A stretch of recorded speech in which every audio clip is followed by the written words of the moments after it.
बहुत से trader stocks और ऑप्शन इंडेक्स के अंदर ट्रेड करते हैं आज के दिन, लेकिन एक सेगमेंट ऐसा है जहां वॉलिटिलिटी भी ज्यादा रहती है और अपॉर्चुनिटी भी ज्यादा होती है, और वो है कमोडिटी डेरिवेटिव्स। जी हाँ दोस्तों, इसके अंदर इंक्लूड होता है गोल्ड, सिल्वर, क्रूड ऑयल और नेचुरल गैस। ये सारी चीजें दोस्तों आप बिना फिजिकल कमोडिटी खरीदे भी ट्रेड कर सकते हो ऑनलाइन एमसीएक्स के ऊपर। लेकिन प्रॉब्लम ये है दोस्तों कि कमोडिटी मार्केट बहुत ज्यादा फास्ट मूव करता है, लेकिन अगर प्रॉपर स्ट्रेटेजी यूज ना करो तो इक्वली फास्ट लॉस भी हो सकता है आपका इसमें। और इसी वजह से दोस्तों आज की वीडियो के अंदर हम देखने वाले हैं 5 बेस्ट प्रैक्टिसेस जो मॉडर्न कमोडिटी ट्रेडर्स को फॉलो करना चाहिए अच्छा प्रॉफिट बनाने के लिए, जो कि आज के समय यानी कि 2026 के अंदर काफी ज्यादा इंपॉर्टेंट है। तो चलिए बिना टाइम वेस्ट करे वीडियो को शुरू करते हैं और सब कुछ डिटेल में समझते हैं। तो सबसे पहले दोस्तों शॉर्ट में ये देख लेते हैं आखिर कमोडिटी डेरिवेटिव्स होता क्या है, जिन्हें नहीं पता और जो फ्यूचर एंड ऑप्शन से कमोडिटी डेरिवेटिव्स में आना चाहता है उनके लिए।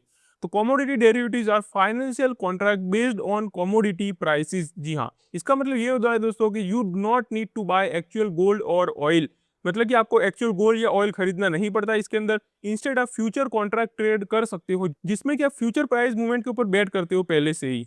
और अगर इंडिया की बात करें दोस्तों स्पेसिफिक, तो कमोडिटी ट्रेडिंग होती है एमसीएक्स के ऊपर, यानी कि multi commodity exchange of India. जी हाँ, और इसमें इंक्लूडेड होता है gold, silver, crude oil, metals and agriculture commodities. इन सब के अंदर दोस्तों आप ट्रेड कर सकते हो इंडिया में। तो ये चीज़ बेसिक है जो आपको पता होना चाहिए इसके बारे में। तो अब बात कर लेते हैं दोस्तों सबसे पहली चीज़ की, जो कि है व्हाई कमोडिटी प्राइस मूव, मतलब कि ये मूव क्यों करता है, ये सबसे पहले चीज़ है जो कि आपको पता होनी चाहिए एज अ बिगिनर।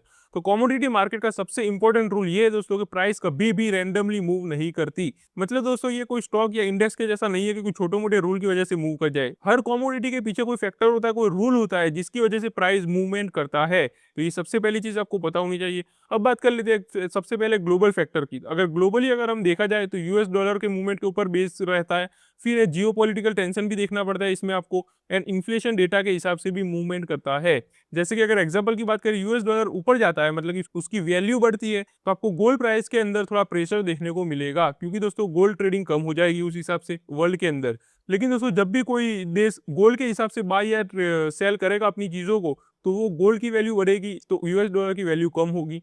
लेकिन अगर यूएस डॉलर के अंदर बाय सेल करेगा, जैसे सऊदी वो लोग अभी करते हैं, इंडिया भी अब यूएस डॉलर में ही कर रहा है अभी, तो उस हिसाब से दोस्तों देखा जाए तो गोल्ड की वैल्यू कम होगी उसके अंदर। फिर दोस्तों डोमेस्टिक फैक्टर देखा जाए कि इंडिया के अंदर क्या क्या चीज़ें हैं जो मैटर करती है कमोडिटी के अंदर, तो वो है monsoon forecast, import export data क्या आता है वो, एंड गवर्नमेंट की पॉलिसीज भी मैटर करती है।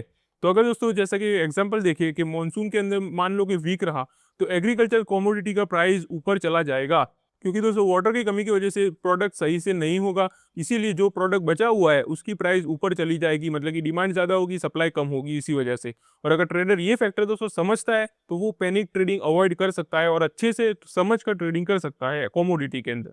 दूसरी चीज़ है दोस्तों ट्रेड विथ अ सिस्टम, मतलब कि रैंडम ट्रेडिंग कमोडिटी मार्केट में सबसे ज़्यादा डेंजरस चीज़ होती है, ये चीज़ आपको दिमाग में बिठा लेनी है। जो भी दोस्तों सक्सेसफुल कमोडिटी ट्रेडर्स होते हैं वो एक डिफाइंड सिस्टम को ही फॉलो करते हैं, और इस सिस्टम के अंदर दोस्तों चार चीज़ होनी चाहिए। जैसे कि सबसे पहली है क्लियर एंट्री सिग्नल, मतलब कि आपको कहाँ कैसे एंट्री लेनी है वो सबसे पहले आपको पता होना चाहिए।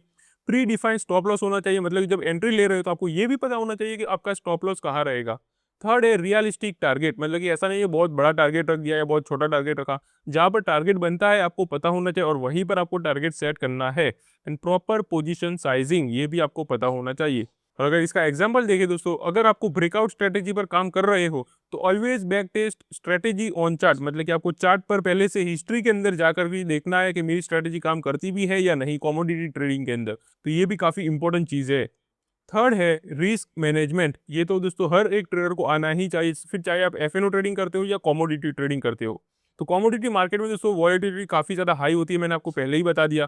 जैसे कि फॉर एग्जांपल क्रूड ऑयल की ही बात करें तो मिनट्स के अंदर में काफ़ी बड़े बड़े मूवमेंट्स देखने को मिल जाते हैं इसके अंदर, कोई भी छोटे मोटे न्यूज़ की वजह से। इसीलिए दोस्तों कमोडिटी ट्रेडिंग के अंदर स्मार्ट ट्रेडर का फोकस यही होता है कि अपने कैपिटल को प्रोटेक्ट करना, तो आपको भी यही करना है दोस्तों सबसे पहले। जैसे कि कॉमन रिस्क रूल की बात करें, तो आपको ये देखना है कि मान लो कि आप 1 लाख से ट्रेडिंग करने आ रहे हो कमोडिटी ट्रेडिंग के अंदर, तो आपको 1 लाख के अंदर दोस्तों 1 से 2% कैपिटल का ही रिस्क लेना है। मतलब कि जब भी आप स्टॉप लॉस लगाओगे वो 1000 टू 2000 से ज्यादा नहीं होना चाहिए। ये आपका मैक्सिमम लॉस रहेगा एक ट्रेड के अंदर, अगर आप 1 लाख कैपिटल यूज करते हो तो। मतलब कि जितना भी आपका कैपिटल है आपका उस हिसाब से आप कैलकुलेट कर लेना कि 1 से 2% से ज्यादा रिस्क नहीं लेना है आपको उस ट्रेड के अंदर। इस अप्रोच से दोस्तों अगर आप काम करोगे तो आप लॉन्ग टर्म तक सर्वाइव कर सकते हो मार्केट में, और काफ़ी सारी चीज़ें सीखने को मिल सकती है आपको। तो ये भी काफ़ी इंपॉर्टेंट चीज़ था थर्ड पॉइंट। अब बात कर लेते हैं फोर्थ पॉइंट की, जो कि है यूज टेक्नोलॉजी। ये तो काफी ज्यादा इंपॉर्टेंट होने वाला है दोस्तों, क्योंकि technology has become essential for modern trading. मतलब कि काफी ज्यादा इंपॉर्टेंट हो चुका है आज के समय में। आपको टेक्नोलॉजी यूज करके चलोगे तो आपको काफी बेनिफिट मिलने वाला है। जैसे कि अगर देखा जाए, many traders now use real time price alert, data dashboard and automated execution tools. मतलब कि फॉर एग्जांपल अगर आपको समझाने के लिए बताओ कि क्रूड ऑयल किसी इंपॉर्टेंट सपोर्ट लेवल पर आने वाला है, तो आप उस हिसाब से उस लेवल के ऊपर प्राइस अलर्ट सेट करके रख सकते हो पहले से, ताकि आपको पूरा दिन स्क्रीन पर भी ना बैठना पड़े और आपको जब भी वो प्राइस पर आए तुरंत ही आपको नोटिफिकेशन आ जाए और आप अपना ट्रेड ले सको उस हिसाब से। तो ये भी काफी इंपॉर्टेंट पॉइंट था दोस्तों, फोर्थ पॉइंट। अब बात कर लेते हैं फिफ्थ एंड लास्ट पॉइंट की, जो कि है contract and rules. Commodity trading में दोस्तों एक और इंपॉर्टेंट चीज है, जो कि है कॉन्ट्रैक्ट स्पेसिफिकेशन। ये सारी चीजें दोस्तों आपको पता होनी चाहिए। जैसे कि देख ले कि each commodity contract has different lot size. ये आपको पता होना चाहिए कि सभी का लॉट साइज अलग अलग होता है। तो आपको उस हिसाब से दोस्तों पहले से प्रिपेयर रहना है कि आप किस में ट्रेडिंग करने जा रहे हो, उसका लॉट साइज क्या है। फिर है एक्सपायरी डेट भी आपको पता होनी चाहिए कि आप जो ट्रेड ले रहे हो उसका एक्सपायरी डेट क्या है। फिर मार्जिन रिक्वायरमेंट कितना रहेगा एंड पोजीशन लिमिट क्या है। तो ये सारी चीज़ें दोस्तों काफ़ी ज़्यादा इंपॉर्टेंट है, क्योंकि अगर मान लो कि ट्रेडर यही भूल जाए कि एक्सपायरी कब है, तो उसको काफ़ी बड़ा लॉस हो सकता है। तो कुछ केसेस में दोस्तों फिजिकल डिलीवरी ऑब्लिगेशन भी आ सकता है आपको, इसीलिए कॉन्ट्रैक्ट डिटेल समझना काफ़ी ज़्यादा इंपॉर्टेंट होता है। तो कमोडिटी ट्रेडिंग दोस्तों प्रॉफिटेबल हो सकती है आपके लिए, लेकिन सिर्फ जब आप डिसिप्लिन होकर ट्रेडिंग करने आते हो तभी। लेकिन अगर आपने अंधाधुंध ट्रेडिंग करा तो ये काफ़ी बड़ा नुकसान भी कर सकती है आपको। तो अब आप बताओ दोस्तों, अगर आप कमोडिटी ट्रेडिंग पहले से करते हो तो आप किसमें ज़्यादा ट्रेडिंग करते हो, गोल्ड, क्रूड ऑयल या नेचुरल गैस के अंदर? कमेंट में ज़रूर बताना। एंड अगर आप डेली स्टॉक मार्केट में ऐसे ही अपडेटेड रहना चाहते हो लेटेस्ट एंड इंपॉर्टेंट न्यूज़ के साथ, तो चैनल को सब्सक्राइब भी करके रख सकते हो। तो चलिए मिलते हैं अगली वीडियो में, तब तक के लिए हैप्पी इन्वेस्टिंग।